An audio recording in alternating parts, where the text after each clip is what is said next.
Hi, I'm Nervous, and today is another episode of The Nervous Breakdown.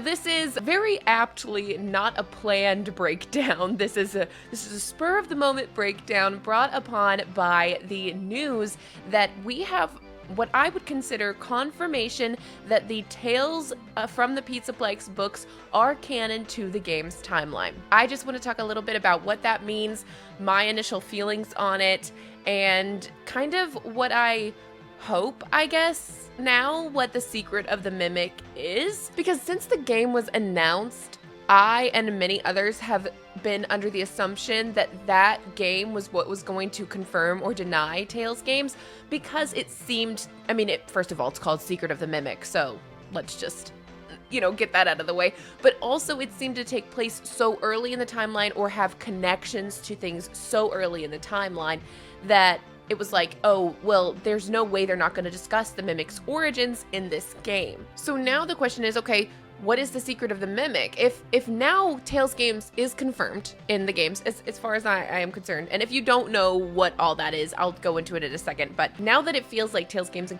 is confirmed, what is the secret of the Mimic? Like, what is that game going to be? Because I feel like they kind of, they gave it away. And just to be fully transparent, the other reason we're doing a nervous breakdown today instead of the Bobby Dots conclusion video or the Tape Girl video that I've teased, I have had a really hectic week and I have more stuff going on for the rest of the week. If you've seen on my community page, I'm going to be going to the dentist tomorrow. I was at the dentist yesterday, and so today is kind of like my one day in between dentist visits to film. I'd rather just do this because not every video has to be a banger, and I also haven't spoken a lot about the Mimic because of some of the things that I'm going to talk about today. So we'll definitely get to those videos this month, but this week I just wanted to take some time to talk about this. But that's where I'm at today.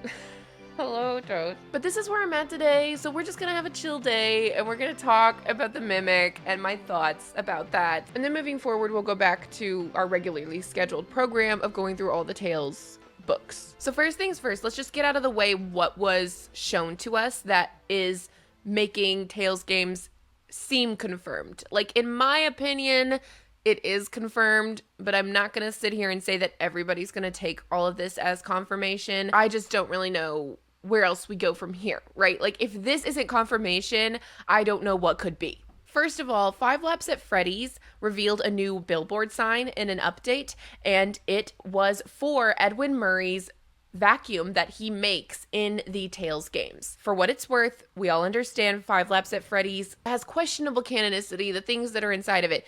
It reminds me of Into the Pit, where there are things in Into the Pit that are just Easter eggs, and it doesn't necessarily mean that that game takes place in the greater timeline. It's like literally a Five Nights at Freddy's racing game. I think it's fair to argue the canonicity of that or how much lore implication things within that game really hold. But then Daco's charity stream happened and we got this GIF from the upcoming and now released, since it's Friday, DLC to Help Wanted 2. And there is no mistaking that this is Tiger Rock. It is a white tiger plush with one green eye and one blue eye, and it's literally there with the Mimic. That is, to me, I'm like, I don't know, like, what else a person would need. Okay, so I'm gonna give the briefest of summaries, and if you want something better, longer, faster, stronger, they are out there, but this is gonna be so brief, okay? At the end of the day, what we were talking about is the story of Edwin, David, and the Mimic. These are told within a number of the Pizzaplex, Tales from the Pizzaplex stories, specifically the Storyteller, Tiger Rock, and the Mimic. All of these stories sum to, there's a guy named Edward Murray who is an inventor. He invents a vacuum cleaner that's really successful, and he buys a house and a factory for his wife and him. His wife dies in childbirth, giving birth to their son, David, who is really, really needy. His son David's favorite plush is this white tiger plushie. And after some time, Edwin has to sell his company to Fazbear Entertainment and then makes his son a robot called the Mimic. The Mimic is mimicking David, which means he also likes the tiger plushie, okay? That's important to know. The Mimic keeps getting more and more intelligent as it continues to mimic David, but it's supposed to be kind of like a caretaker and a friend for David, but it's mimicking a child, so it has a lot more like childlike kind of qualities to it. And so it kind of just ends up giving Edwin two kids, in my opinion. But it does, in general, keep David occupied while he's working, so he doesn't get interrupted while he's working.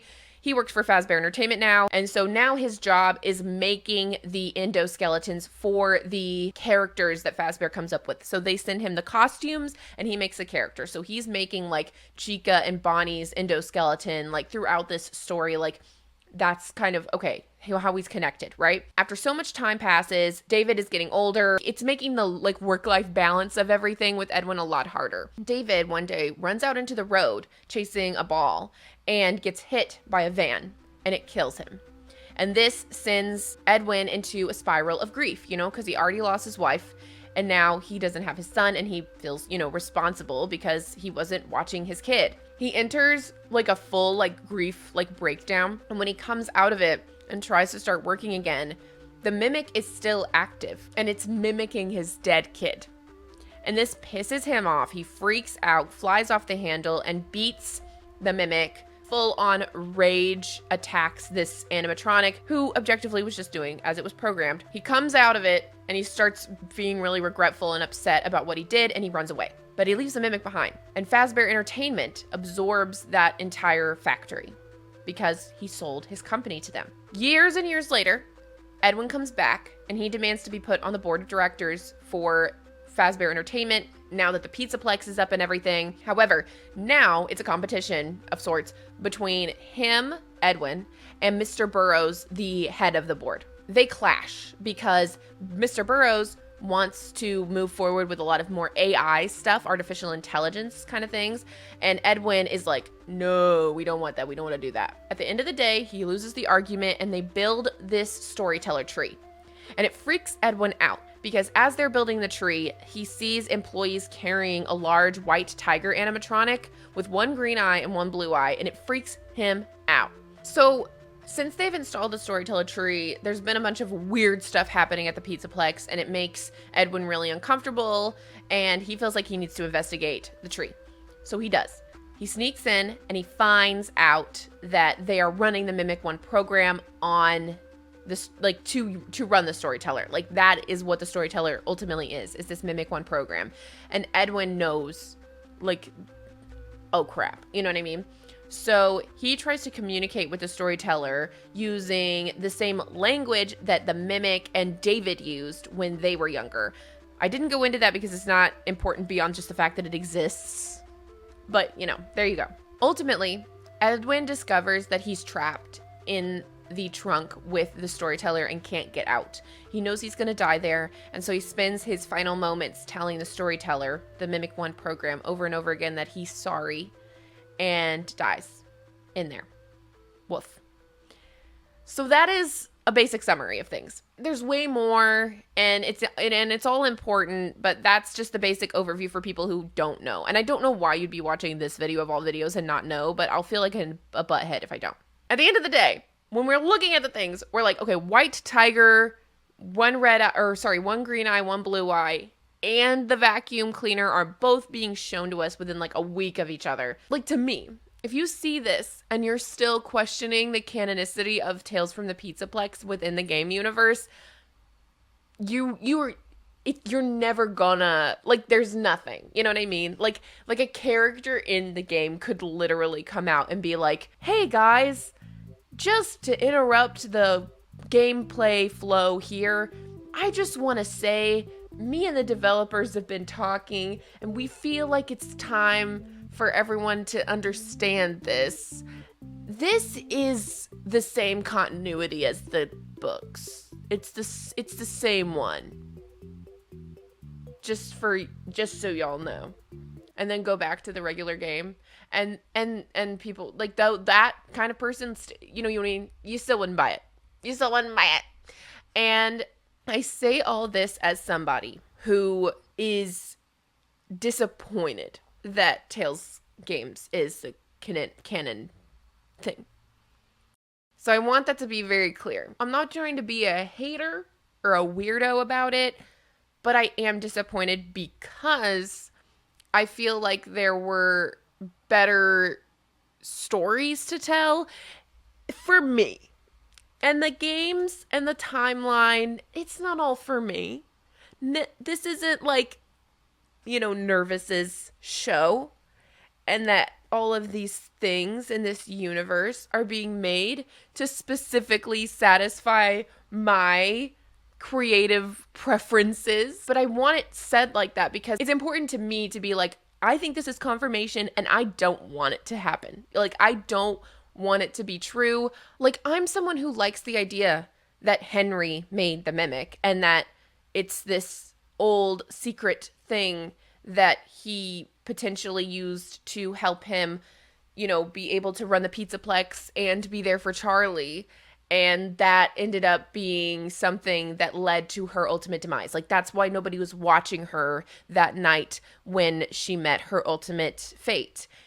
And I love the idea of being able to weave in this story, introduce this new character, but still have it be connected to these characters that we've spent so long caring about and learning about. The Help Wanted 2 DLC came out today, Tuesday. It's today. And I may end up inserting something in here about anything else that, I think that is impertinent to say, but I just don't know if I'm going to be able to. So what it is what it is. Consider it a prediction video or whatever. By the time you see this, we'll know more. But this is the day that I have, you know what I mean? It is what it is. So I tried to wait for somebody to start streaming it today, but apparently people aren't going to be streaming it until later tonight. And again, I can't film this tomorrow. So anyway, yeah, exactly around the time I started recording my video is when people started uploading their videos to YouTube of the Help Wanted DLC. So we actually have it now. And I will say, for the most part, it doesn't really change my opinion. If anything, it just makes my arguments stronger, but you'll get to hear those when you get there. Also, spoiler warning for Help Wanted 2 DLC, if you don't want to see that here, if you haven't played it yourself yet, this is the timestamp you'll skip to avoid it. Okay, that's all. But I will say, when I first saw this van show up in the puzzle, I was like, oh my gosh, it's the van that hit David. What is wrong with me? Why? Wow, what a dark place to go to. I don't know. We get revealed, obviously, later that it's probably a different van, but could you imagine if they were like, remember this from the story when the kid got hit with a van? I'm sorry. But yeah, for the most part, I don't think this changes how I feel about the Mimic or the upcoming game. But I do think that it strengthens the argument further for TalesGames being canon. And you tell me, I'm not great at architecture identification, but I'm just going to show some pictures on screen of Queen Anne style houses next to the weird house attraction thing that we're shown at the end of the DLC. So you tell me, does it seem like a Queen Anne style house? Do we think that that Fazbear Entertainment bought Edwin's house and remodeled it or something? Because he sells the house early on in his story. So I don't know. I just have an inkling. I wonder if that was Edwin's home originally. But again, I don't know. It kind of looks like a Queen Anne style house in my head, but it also kind of doesn't. But there are probably some really specific identifying features that make that very clear. But yeah, so leave your comments down below. What do you think of the Help Wanted 2 DLC now that it is officially out? It looks really exciting. It makes me a lot more hyped for Secret of the Mimic than I already was, frankly. I'm really stoked. And also, do you think that the code for the Mixis machine 4625 is teasing the release date for Secret of the Mimic? I have a feeling, personally. I think that it is. That's my prediction. All right, back to my original thoughts about everything. Like I said at the beginning of this, I'm a bit of a Mimic hater, right? And the problem isn't the Mimic necessarily. I know we personify a lot of things in this community, so I just want it to be very clear that your sweet little baby, the Mimic, is safe. I'm not a hater of this little character, and he has a very sad backstory, and I'm with it, and I understand the importance and the significance that he may hold to a lot of you out there. And so I don't want to rain on your parade, and I'm sure a lot of people are genuinely very excited about this news. I am excited that it is no longer a mystery. It's one more thing in the books we can call solved and be done with it. I latched on to Five Nights at Freddy's because of the haunting element of it.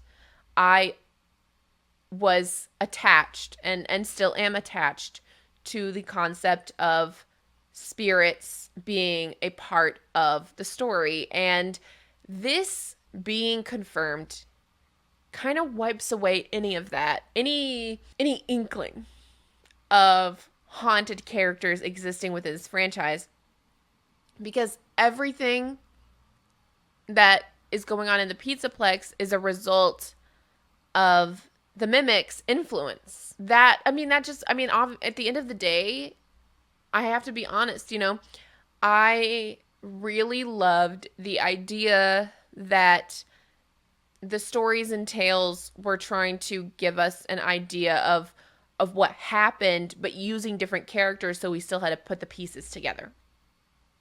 And I really liked the idea that Henry was this, person whose wife died in childbirth, and he was left to take care of Charlie and didn't have the energy to do it, so he created this thing, and or something, and just kind of left it up to his business to care for his child, and it didn't. And I liked that, there's all these sort of things that point to the idea that the Mimic could have been around the entire time as this invention of Henry's, or even as an invention of William's, because I could go, there's ways I could make both people work really well for the Mimic's origins. And one of them is a story that I guess I just wish I'd already told it, because now that it is debunked, it's like, why would I even tell the story? But at the same time, I was already leaning towards making it this is my favorite headcanon. Like, this is me living in my fantasy world, and if I wrote FNAF, this is what it would be. I talked about it a lot when I was talking about FNAF World. I talked about it a lot when I was talking about how I believe the afterlife is represented in this franchise. I've hinted at different aspects of this, but when I told the story, I wanted it to be a compelling story, and I also didn't want it to be like a bunch of people in the comments telling me like, well, TalesGames is real, so like your whole thing is stupid. Because I'm like, I am at peace with the fact that I'm probably not right about this, but I love it so much that it's like, I'm like, I would love a world where somebody made an analog horror adjacent something that was in the vein of the Walton Files, but like this story. And I don't want to tell it all now because I don't want to make myself not be able to make that video, but I don't want the video to garner a whole lot of hate. I want it to be like just something fun for me to talk to you guys about and be like, wouldn't it be so neat if this was the story, and wouldn't it be so fun if if we could make this a story? I would love it so much. And so it's like, in some ways I'm like, maybe it makes more sense for me to actually make it a narrative piece that I do, where I figure that out, but I don't have the skill set necessary to do that. So it's just one of these things where I'm like, I'm still kind of playing around in my head with like what I want to do with it.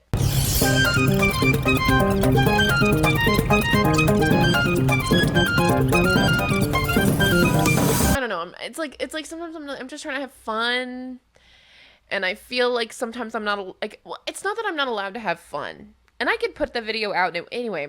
I'm getting sidetracked. At the end of the day, I feel like there's a stronger narrative that exists, or that could exist, and having the confirmation of TalesGames just means that it can't. I also wish that I had read the books a long time ago, because there is a part of me that wonders if I read the books when they were supposed to be read, if TalesGames would be a lot more appealing to me. But that creates a problem for me in general, where we've talked about, is it wrong to put the lore in the books in such a serious way because the barrier of understanding is now behind these books? And I really do feel that, where the Fright, I mean, we still have arguments about the Frights books, so I'm not going to sit here and say anything, but you can figure the full story without them of early FNAF. And modern FNAF, you really can't. And sometimes I wonder if there was pressure from Scholastic for them to put these books out sooner than they wanted to. Like, maybe if this series took longer to develop. And I know there were delays with Security Breach, but at the end, I just get this feeling of like, well, you just told your story then. You told it all in the books, and playing the games it feels a little more hollow. The games feel a little more hollow with TalesGames being the way that it is. And I think I'm still open to the Help Wanted 2 DLC and Secret of the Mimic proving me wrong and putting me back into a state of, oh, okay, yeah, I'm actually fine with this. But to get back to the root of my issue, I really just do like the hauntings of it all.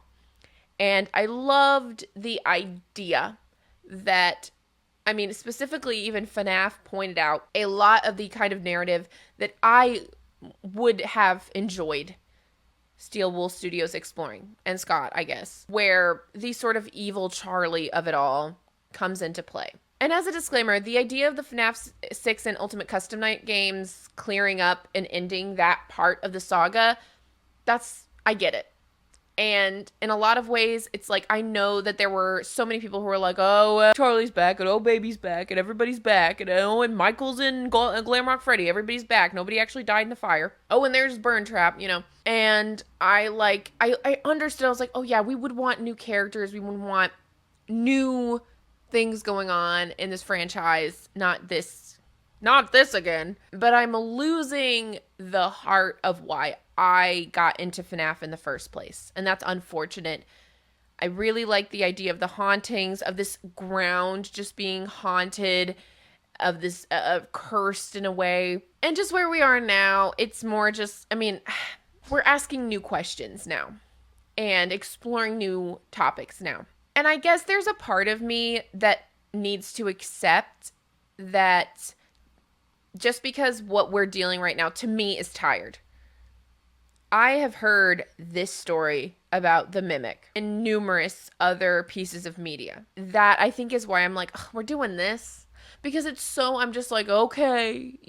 It's actually, at the end of the day, I'm like, so many other stories in media have already done this and are still doing this, because AI is like a really big thing in the world right now. And so for me, I think I just want Five Nights at Freddy's to not be another one of those things where it's like a lot of the Tales from the Pizzaplex stories have somebody basically getting a full digital version of themselves uploaded into the Pizzaplex's system, and they die, but who they are intrinsically is still in the Pizzaplex. That is the haunting. And the question is like, oh, is that, is that a ghost? Like, would you consider that a ghost? Now, I don't even want to say that that's not interesting.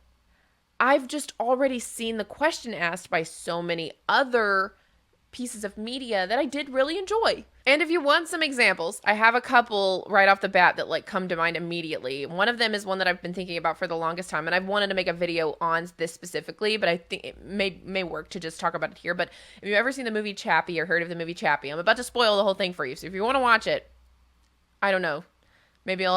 Hopefully there's a chapter. Chappie is a movie about a guy who creates a program and uses it to build a robot, and the robot learns by mimicking its environment, and it falls into the hands of some people who teach it to do some things it shouldn't be learning how to do, morally corrupting this robot who is just a program. right? But they treat it like a son, and but they also abuse him in ways. And the original creator finds out and is really upset to see what his creation has become. It's been used in ways he didn't want it to be used, and he spends some time trying to figure out how to help Chappie understand right from wrong, understanding that the robot is at this point where it feels like a person. And the original creator's main goal the whole time is actually to create a way for you to upload your digital consciousness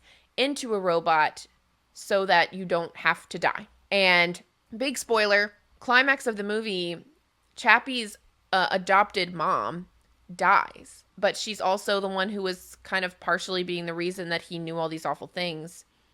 But Chappie wants to save her because he loves her, which is interesting again because he's a robot. And the guy, the main creator, has to make the decision of whether or not he's going to upload this person's digital consciousness to a robot. And ultimately, he does. And the end of the movie is her kind of like waking up.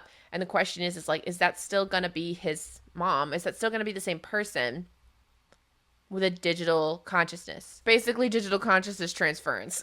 we put the girl's memories, her entire like identity inside of a robot. That's one really good example. Short Circuit is another example of a robot kind of becoming sentient, but it's also Short Circuit, and some parts of it didn't age well. So if you do watch it and you think that I think brown face is okay, I don't think it's okay. It's really hard for me to go back and watch that movie, but I am nostalgic for the feeling of watching it the first time before I knew that there was a guy in brownface in the movie. Jeez Louise. It's a little more 80s, so it's a little more kind of magic feeling, but he gets struck by lightning and it corrupts his programming. It fundamentally changes the kind of robot that he is, and he famously says like number 5 is alive. Number 5 is his name, and he's like, I'm alive. Like he feels alive. As far as this robot is concerned, he is alive and feels afraid of death just like anybody else. He does not want to continue his original purpose. He was supposed to be a weapon for the military, but he doesn't want to be anymore. He wants to live out his life, like any other person would. And again, so we end up with these questions of like, oh, what is a person and what is not, and all these other things. And I like the way that those kinds of things explore it better, I think, than I like the way that Five Nights at Freddy's is exploring it. All that to say, I think that there may just be a part of me that needs to understand that just because I have seen these other things that explore this message, that doesn't mean that everybody has. And this might be the entry point for some people kind of asking those questions. And I think that they're important questions to ask, right? Because especially now we're dealing with all of the rise of AI, as it were, and what that means for us. They even talk about in some of these stories about the Mimic, how scary it is to imagine AI taking the jobs of the creative people. And I would agree. And that's my stance on that. So in other ways, I do really understand the significance of this piece of media being played out the way that it is. Even if it isn't what I wanted, right? Even if I want the whole spirit thing to continue, and I would be comfortable with new spirits. With all that being said, I think boredom is the best word I have. If I look past my basically boredom of the story, the parts of Mimic and that being where we're going now, that does trouble me still, is that there is no longer a sort of band of characters for me to follow and enjoy, because everything feels connected to the Mimic. In some way or another, everything is the Mimic. And I just think that I'd rather there be multiple digital consciousnesses at play, sort of messing with each other, getting in the way of each other at like doing having influence over the building. Maybe there are, and I haven't figured it out yet. But where I am right now, that's kind of how I feel. I think that that's what I would like to see moving forward. I would like to know that potentially some of these other human characters are now digital entities within the system, kind of fighting back against the Mimic, or at least the Mimic's ill intent. That further goes into my whole idea about mixes and things like that, where I would like Mixis to be another digital entity like the Mimic, where it's like on the side of good, but it is some real person's digital consciousness in control of that program. That would make me happy, because at the end of the day, the Mimic is like this representation of David's spirit, right? The Mimic is a representation of David's spirit. I would love for Mixis to be the digital representation of Cassie's dad's spirit. And then I'd love Vanny to be a digital representation of, like, someone's spirit. Like, like, I don't know whose. My initial thought is Elizabeth, but, like that's my thought right now is Elizabeth Afton. But I accept that there is a precedent set by that fire that her consciousness is no longer in here. So maybe something else. Maybe a dark side of Vanessa. Something like that. I don't know. But some other confused soul she's like on the morally gray side of things, right? Because we do have these, that would be ideal for me, is if there are these multiple digital entities that are all kind of figuring out what's their place now, or figuring out like if they want to be like permanently shut down, if they can be permanently shut down, are they doomed to this? Like, there are so many beautiful things that I would like Five Nights at Freddy's to explore. So that's what I would like moving forward. That would pull me back in a real way. Now I'll turn to Secret of the Mimic, because like I said, if the Secret of the Mimic is no longer like telling us whether or not TalesGames is canon, we seem to have that figured out now. So then what's the Secret of the Mimic? Like, what else could we possibly need to know? I think with what we got in the demo at PAX, which obviously I was not there or anything, but with what people have said, I think that we're gonna be in Edwin Murray's warehouse. I think that we're gonna see a lot of old stuff from Five Nights at Freddy's that got discarded. I'm predicting, I'm fairly certain, honestly. Like, I don't really, like, I don't know. This is me being fairly confident in what I'm saying. I'm, again, like, at the end of the day, like, well, I would have really loved it to be something that told us about the origins of Fazbear Entertainment as a whole. I know that they've said they want to go back there. And I mean, obviously, some of the things they're talking about, 1979 is going to come up. So maybe there's some other things that we're gonna explore within that, but I think the core of the gameplay is going to be Edwin Murray's abandoned warehouse with all of the old stuff, whatever he left behind when he ran away. And honestly, I think this is a good place to stop, because if I don't stop here, I think we're just going to end up where I just do the weird rambling thing. I wanted so badly to sit here and just talk to you about the Mimic and how this news affects me. And I'm glad that I did, because I think this helped me come to terms with it a lot more and actually be excited for everything that's coming out. I'm getting emotional because sometimes just sitting here and talking really is a transformative experience for me. It's cathartic and it's lovely. And if I can give you advice on moving forward, talk to yourself. Give yourself a therapy session, because I will give myself therapy sessions when I'm feeling low. And I come out feeling so refreshed. I have a good cry. And I'm like, I feel grounded now. I talked about my feelings. And of course, if you have someone to talk to, if you have a therapist to go talk to your therapist, things like that. But I can't go to therapy every week. Okay? So like sometimes it's just me sitting here and being like, maybe the Mimic's not so bad after all. But really, I think after thinking about all this stuff, at the end of the day, I am disappointed. I'm not going to sit here and pretend that I'm not. I'm not going to act like I didn't wish it was going another way, because I do. I wish that TalesGames wasn't canon. But the fact of the matter is that it is. And so the next question is like, is that a bad thing? Is it a bad thing or disappointing thing? And through talking, I think it's just a disappointing thing. I don't think it's a bad thing. And I know there are a lot of people out there who really do love the Mimic story. And the fact that that is something that's in the games now, I think that's great. Again, as I said before, putting the lore in the books in such a heavy way, I don't vibe with that. And I'm really loving the Tales stories. I don't vibe with that it's so heavily the lore. But because it is, I am of the mind that every single Tales story is canon. Every single one. I don't think at this point it's appropriate to pick and choose which ones are and aren't, because the ones that are reference the other ones. The stories, like Tiger Rock literally references Nexie in such a real way that it doesn't make any sense. You know what I mean? There are so many connections, like all of these things, like the Bobby Dots. We're going to talk about this next week, I think. The Bobby Dots are the Mimic, basically. You know what I mean? It's all the same program, and it's even got the same vibes of, like, there's the first generation Bobby Dots and the second generation Bobby Dots. Like, in my opinion,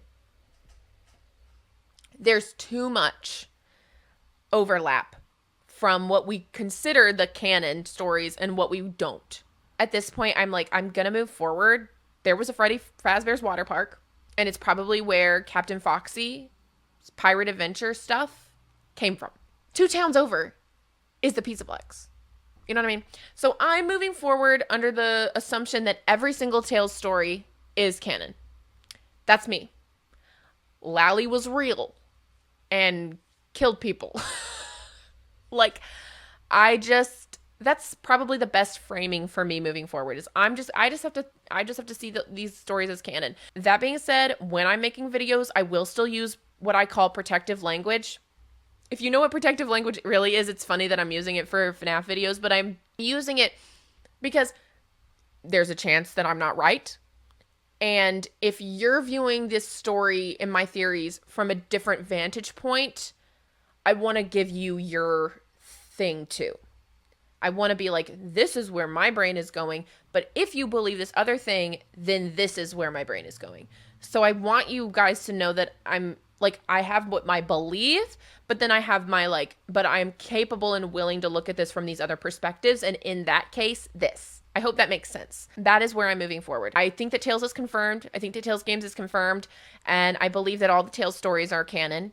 And which is crazy, but I'm like, I don't know. In a way, I'm just kind of comfortable with it now because of everything that I've read. I'm like, okay, this is where we are. And this is the way that I see it. I believe that Secret of the Mimic is going to take place in Edwin Murray's warehouse. And I think that's everything. And I think that you should watch Chappie and Short Circuit. Again, by the time you're seeing this, there's been a bunch of gameplay of the new Help Wanted 2 DLC. I will have been watching it too. I will not have played it because I stink so bad at Help Wanted 2. We might do it later. We might just be the stragglers of the group. Who cares? What am I, like, what? Do you have a thriving streaming career or something? It's okay. Like, I'll do it when I want to do it. Who cares? At the end of the day, I really hope that this talk helped anyone who's kind of in the same camp as I am. And if you're not in the same camp as me, I hope it helped you empathize with me. Because I think we need that desperately. Not just in the FNAF universe, but just in the world at large. I just think that we have to spend more time having empathy for the people around us. We just have to. So if you are someone who's believed in TalesGames the whole time and you think I'm crazy for being disappointed about it or having denied it for so long, man, I just don't care. I don't care that upsets you. I just don't. I needed what we got this week to feel confident in it. You know what I mean? I needed that. I did. And now I have it. And I'm comfortable with that. I'm willing to change my mind when new information comes up. I don't know, just offer people grace and be empathetic and try to look at things outside of your personal perspective and let it go at the end of the day. It's like not worth expending any further energy over being angry or weird about it. So just don't. Log off, touch grass, be a human. Everything's going to be okay. Unless you're not a human. Unless you're a hyper-sentient robot who feels like a human and is under the impression that they have the same level of capacity for thought and love as a human. Then be a robot. But only then. Okay? That's all. I'm done. I would love it if you liked the video, if you enjoyed it. Or even if you didn't, honestly. Like, lie. Frankly. Helps me in the algorithm for you to lie and say you liked it even if you didn't. I don't know why you would do that, but this is part of that being empathetic and gracious and things. Just hit the like button. Just do it. You know what I mean? Who does it hurt? If you watched all the way to the end of this video, it's not like I'm gonna put something in your algorithm that wasn't already gonna be there. Okay? So I'm not upsetting your algorithm by you liking the video, so just do it. Just let her have it. If this is your first time here and you're like, I like the cut of your jib, go ahead and subscribe, become a part of the Nervous System. We're an ever-growing tiny community of really lovely people, so I'd love for you to be a part of that and include yourself amongst all of these fantastic individuals. You guys are great. If you would like to financially support the channel because you just love what I do so much, I do offer $1 channel memberships where you can become a Spark. You get your name in my videos at the beginning of every video, and I post on there regularly. Sometimes it's videos, sometimes it's upcoming video information, sometimes it's polls, sometimes I did a tattoo reveal recently on there, so if you want to see my new tattoo, you can see it. But ultimately, it's just a tiny little community of the people who want to support me. I'm really selling it. I gotta be done, okay? Okay, thank you so much for watching. I upload new videos every week, and I go live on Wednesdays and Fridays, so turn on bell notifications so you can be notified when I upload or stream. But if you can't wait, there are videos on the screen right now just for you. Okay, bye! It's important to say, like, I think it's confirmation.